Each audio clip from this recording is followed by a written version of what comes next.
Port-Royal d'Acadie. 1605-1613.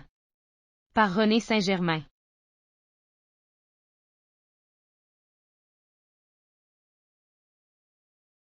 En 1603, le sieur de Monts reçoit du roi Henri IV le monopole de la traite des fourrures et de la pêche pour une durée de 10 ans. En retour, de Monts doit y établir des colonies françaises permanentes. L'expédition se compose de 2 vaisseaux, le premier commandé par de Monts et le second par Pont-Gravé qui contient des vivres.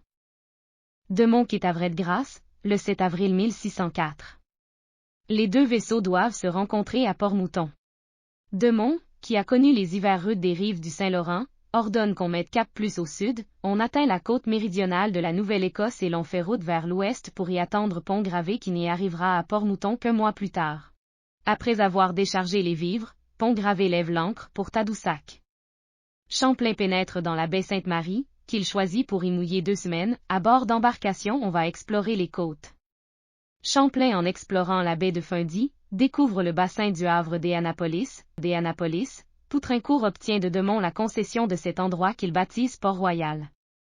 L'expédition navigue autour de la baie de Fundy. Champlain cartographie la côte. En juin 1604, on choisit l'île Sainte-Croix comme emplacement pour établir la colonie. Même si l'endroit est peu avantageux pour fin d'habitation de par sa situation, sa position militaire cependant permettait une défense efficace.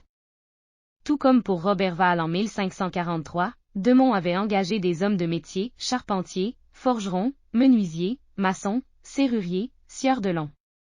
L'habitation construite est entourée d'une palissade de bois. On y retrouve divers bâtiments, entrepôts pour les provisions, maisons de Monts, logements pour les hommes, boulangerie, cuisine, chapelle à l'extérieur de la palissade, en tout une vingtaine de bâtiments en bois et aux fondations en pierre. Des jardins sont ensemencés. Les relations avec les Amérindiens sont bonnes, les Français échangent des objets contre de la nourriture et des fourrures. Malheureusement, le premier hiver passé sur l'île fut très pénible. Dès le 16 octobre, une tempête de neige recouvre l'île, la température est très froide et on manque de nourriture fraîche et d'eau potable. Les glaces épaisses empêchent même les colons d'accéder au continent. Plus de la moitié de ceux-ci vont mourir du scorbut. De Monts décide de chercher un meilleur endroit pour sa colonie, en compagnie de Champlain, par explorer les côtes du Maine et du Massachusetts.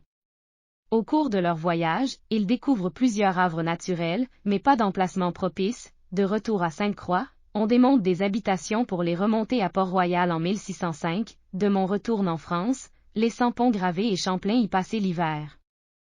Pont-Gravé achève la construction de Port-Royal. L'habitation est cependant différente de celle de l'île Sainte-Croix. Celle-ci est de forme carrée avec une cour intérieure. Tous les logements, le magasin, les salles et l'église sont construits mur à mur pour une meilleure conservation de la chaleur. Le magasin est 3 fois plus grand que l'ancien. En 1606, Poutrincourt, Marc Lescarbot ainsi qu'une équipe d'artisans et de laboureurs viennent s'établir à Port-Royal. Champlain et Poutrincourt partent en exploration laissant le commandement de la colonie à Lescarbot qui va y semer à la place du blé, de l'orge et du seigle. Ils sèment des graines et veillent au jardin potager. À l'arrivée des explorateurs, Lescarbot les accueille avec la pièce de théâtre Neptune jouée sur l'eau. Les armoiries de la France sont déployées au-dessus de la porte principale. Champlain pour sa part va fonder l'ordre de Bontemps où la table est garnie de produits de la chasse, de la pêche et de boissons. Malheureusement, le roi en 1607 va enlever à de Monts son monopole de traite des fourrures, celui-ci n'ayant plus les revenus nécessaires pour financer la colonie. On doit abandonner l'habitation, avec ses champs de céréales et ses jardins. Le 30 juillet 1607, Lescarbot, Poutrincourt, Champlain et les colons repartent pour la France. En 1610, Poutrincourt retrouve son titre et revient avec son équipe à Port-Royal qu'elle retrouve dans le même état où on l'avait laissé. En 1613, Argall, un Anglais de Virginie, vient détruire Port-Royal.